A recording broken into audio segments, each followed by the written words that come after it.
এই ধরনের টপিবাজ মানুষদের থেকে বেঁচে থাকবেন ভাই। আমরা প্ল্যান করেছিলাম কিছু অন্য, কিন্তু হয়তো আল্লাহর প্ল্যান ছিল আরো কিছু অন্য।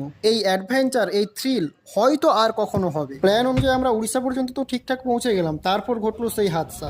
উড়িষ্যা বাস স্ট্যান্ডে একজন আমাদের সেকেন্দ্রাবাদ যাওয়া পর্যন্ত একটা বাসের টিকিট দিল, কিন্তু সেই বাসে উঠার পর আমরা জানতে পারলাম এই বাসটা তো বাস বহরমপুর পর্যন্তই যাবে। তারপর বহরমপুর থেকে আমাদেরকে একটা ভাঙাচুরা বাসে বসানো হলো এবং সেই বাসের কন্ট্রাক্টরের সাথে কথা বলে আমরা জানতে পারলাম এই বাস আমাদেরকে হায়দ্রাবাদ পর্যন্ত নিয়ে যাবে। তারপর আরও একটু কথা বলার পর আমরা জানতে পারলাম এই আমাদের হায়দ্রাবাদ নয়, পলাশা নামের কোনো একটা জায়গা পর্যন্ত নিয়ে যাবে। তারপর ওখান থেকে আমাদেরকে হায়দ্রাবাদ নিয়ে যাওয়া হবে, কিন্তু ওখানকার ল্যাঙ্গুয়েজ ঠিকঠাক করে বুঝতে পারছিলাম না, তাই একজন মিডিয়েটারের মাধ্যমে কথা বলে জানতে পারলাম এরা তো আমাদেরকে কেবলমাত্র বিশাখাপত্তনম পর্যন্ত নিয়ে যাওয়ারই কন্ট্রাক্ট করেছে, কিন্তু টাকা নিয়েছে হায়দ্রাবাদ পর্যন্ত নিয়ে যাওয়ার জন্য। তারপর আমরা বিশাখাপত্তনম থেকে ট্রেন ধরে সেকেন্দ্রাবাদ পর্যন্ত এলাম এবং সেকেন্দ্রাবাদ স্টেশন থেকে অটো ধরে ফাইনালি আমরা আমাদের ডেস্টিনেশন, আমাদের সেই স্টাফ রুমের কাছে এলাম। এই ভিডিওতে আমরা ডে 261 থেকে 263 পর্যন্ত কভার করছি, আর যে নতুন নতুন এক্সপেরিয়েন্স